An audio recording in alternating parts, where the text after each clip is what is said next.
I'm Greg, a bookseller at Rediscovered Books. In the summer of 2014, the principal of a high school in Pensacola, Florida, decided to cancel the One School, One Book summer reading program because he did not approve of the choice. Little Brother by Cory Doctorow.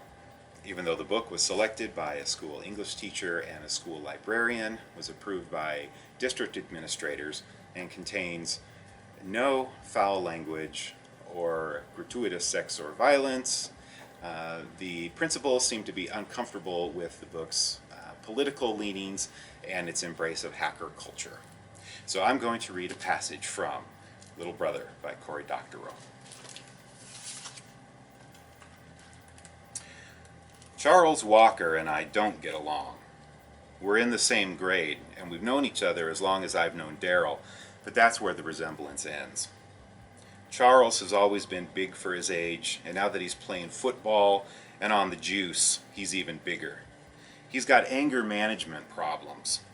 I lost a milk tooth to him in the 3rd grade, and he's managed to keep from getting in trouble over them by becoming the most active snitch in the school. It's a bad combination. A bully who also snitches, taking great pleasure in going to teachers with whatever infraction he's found. Mr. Benson loved Charles.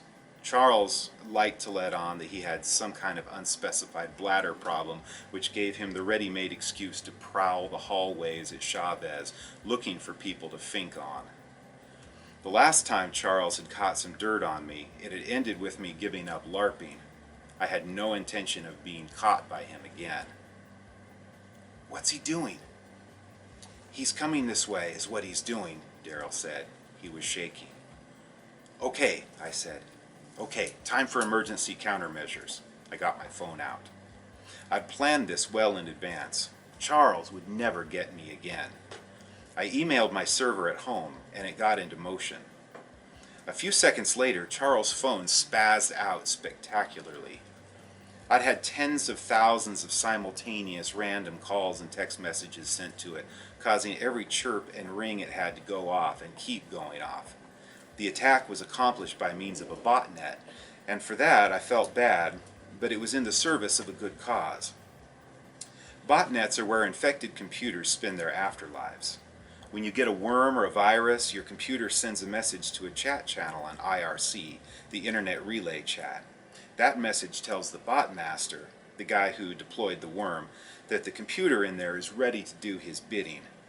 Botnets are supremely powerful since they can comprise thousands, even hundreds of thousands of computers scattered all over the internet, connected to juicy high-speed connections and running on fast home PCs.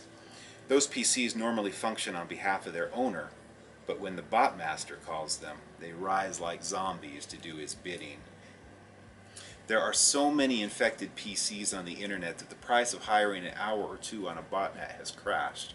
Mostly these things work for spammers as cheap, distributed spam bots, filling your mailbox with come-ons for boner pills and with new viruses that can infect you and recruit your machine to join the botnet.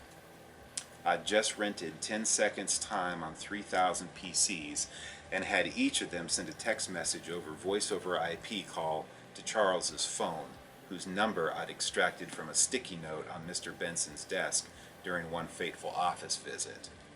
Needless to say, Charles's phone was not equipped to handle this. First, the SMSs filled the memory on his phone, causing it to start choking on the routine operations it needed to do things like manage the ringer and log all those incoming calls' bogus return numbers. Did you know that it's really easy to fake the return number on a caller ID? There are about 50 ways of doing it. Just Google spoof caller ID.